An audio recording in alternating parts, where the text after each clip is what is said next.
Hello friend, ये जब हम सेट मार रहे थे तब ये क्वेश्चन या तो हमें ज़्यादा टाइम लगे होंगे या उस समय नहीं बना होगा। तो कुछ महत्वपूर्ण क्वेश्चन है जिसको हमने सेव करके रखा था और ये बहुत कम स्टूडेंट ने मारा था ये क्वेश्चन। तो चलिए इस क्वेश्चन को देखते हैं कैसे कर सकते हैं। हालांकि बाद में हमने इसे ट्राई किया था तो हमें लगा कि ये क्वेश्चन अच्छा है। कहता है एक त्रिभुज का आधार समांतर चतुर्भुज के आधार का 5वां भाग है। अच्छा, एक त्रिभुज है, इसका जो आधार है एक समांतर चतुर्भुज के आधार के 5वां भाग है। तो इसको आसानी से कर सकते हैं। इसको मान लीजिए 5, तो ये 1 यानी आधार का, और इसकी पूछ रहा है ऊंचाई के अनुपात कि इसकी ऊंचाई क्या होगी, इसकी ऊंचाई का अनुपात क्या होगी। हालांकि इसको x मान के भी कर सकते थे, इसकी ऊंचाई को h' मान लेते हैं।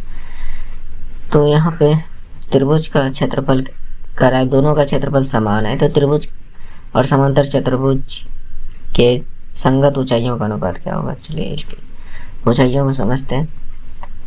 तो इस क्वेश्चन में त्रिभुज का क्षेत्रफल हो जाएगा हाफ आधार इंटू ऊंचाई, इसकी ऊंचाई को h माना है। नेक्स्ट इसके आधार इंटू ऊंचाई, आधार इंटू ऊंचाई, ये वाला भी इसकी आधार के बारे में बात कर रहा है, इंटू ऊंचाई, इसकी ऊंचाई को h' माने हैं। चलिए तो हाफ, इसकी ऊंचाई को हम, इसकी आधार को हमने 1 मान लिया क्योंकि यहाँ बोल रहा है इसका 5वां भाग है। तो ये 5 होंगे तो ये 1 होगा, तो ये 1 और h निकालना है।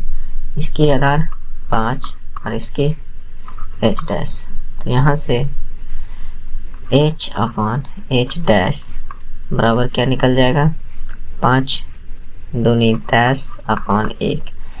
तो ये त्रिभुज की ऊंचाई और ये समांतर चतुर्भुज की ऊंचाई, तो ये जाकर 10/1 आ जाएंगे। तो इसका आंसर देख लीजिए क्या सही है, राइट।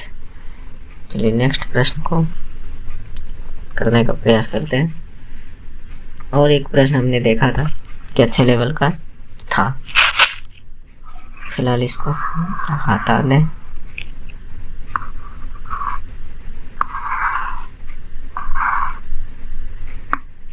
नेक्स्ट प्रश्न को देखते हैं।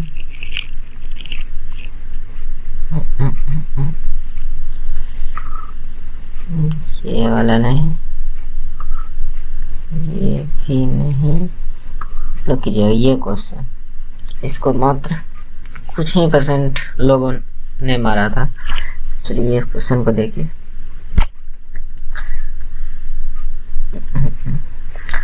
चार अभाज्य संख्या आरोही क्रम में ली गई है। पहली 3 अभाज्य संख्या का गुणनफल इतना है, अंतिम 2 अभाज्य संख्याओं का योग 82 है, यानी टोटल 4 संख्या, 1 2 3 4 संख्या। पहले 3 का गुणनफल इतना है, तो इसका पता कर लेते हैं। इसका क्या करेंगे, 1771 को तोड़ देते हैं, तो ये मेरे में से 11 से टूटेंगे, तो 11 1 11 11 66 1, राइट। चलिए ये और 7 से टूट सकते हैं, 7 दूनी 14 7 21, अब नहीं टूटेंगे। तो ये पहली आरोही क्रम में बोल रहे हैं, बढ़ते क्रम में, तो यहाँ पर 7 11 और 23, ये 3 संख्या मिल चुकी है। अंतिम 2 संख्याओं का योग यानी तीसरा और चौथा का योग जो बोल रहा है 82, तो तीसरा तो 23 है, तो 23 में से 82 घटा दीजिएगा, 82 में से 23 घटा दीजिएगा, तो ये चौथी संख्या निकल जाएगा। तो ये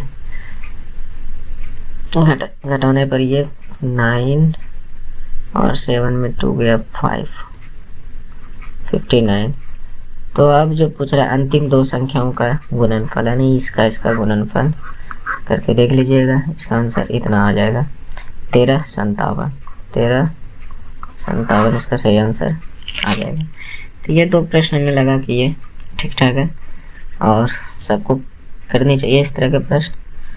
और बोलिएगा आगे तो और भी इस तरह के कई क्वेश्चन हम ला सकते हैं, क्योंकि हमारे टेक्स्ट बुक में सेव किए हुए लगभग 100 के आसपास क्वेश्चन होंगे। चलिए क्वेश्चन और देखते हैं जो हम लोगों को करनी चाहिए।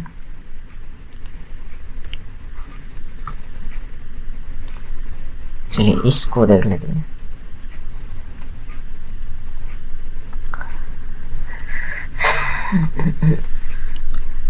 यदि एक अलमारी का विक्रय मूल्य 2 गुना कर दिया जाए तो लाभ 3 गुना हो जाता है, तो लाभ प्रतिशत ज्ञात कीजिए।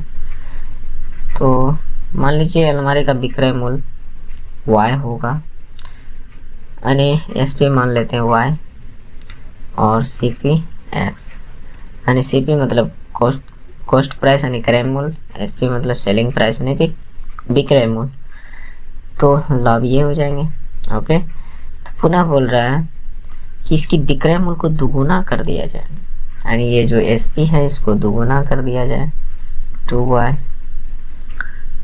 तो लाभ 3 गुना हो जाएगा। जो अब जो लाभ होगा वो पहले ये लाभ हो रहा था इसके 3 गुना हो जाएंगे, राइट। तो लाभ तो तभी ना होता है जब आप विक्रय मूल्य में क्रय मूल्य को घटाते हैं। पहले का लाभ ये था और अब जो इसकी SP को दुगुना कर दिया है और क्रय मूल्य तो अभी भी वही है, CP अभी भी वही है, जो यहाँ पर CP था वही वो यहाँ पर ही है। तो अब इसको यहाँ से हल कीजिएगा तो 3y माइनस x बराबर 2y माइनस x, इतना। अच्छा ये 3y हो जाए 3x हो जाएंगे। ओके, तो यहाँ से ये हो जाएगा 3y माइनस 2y बराबर माइनस x प्लस 3x, यानी इसको इधर उठा कर लेते आए तो यहाँ से ये y बराबर निकल कर आ जाएंगे, इसमें इसको घटा दीजिएगा 2x, तो y अनुपात x निकल कर आ जाएंगे 2:1, यानी कहने का मतलब पहले जो लाभ हो रहा था कितना हो रहा था, यानी x क्रय मूल्य है और y विक्रय मूल्य। तो यहाँ पर अगर देखिए एक CP आपका 1 निकला है, SP आपका 2 निकला है, तो प्रॉफिट कितना हो जाएगा 1 हो जाएगा। तो 1 प्रॉफिट हुआ है कितना पर 1 पर, तो यहाँ से परसेंटेज लाभ के लिए 100 से गुना कीजिएगा, तो ये कट छट कर 100% आ जाएगा। तो इसका सही आंसर हो जाएगा आपका 100। तो देख लीजिए, राइट। तो इस तरह के प्रश्न को करने के लिए आना चाहिए, ये बिल्कुल बेसिक है और जहाँ शॉर्टकट लगेगा वहाँ शॉर्टकट भी हम बताने का प्रयास करेंगे।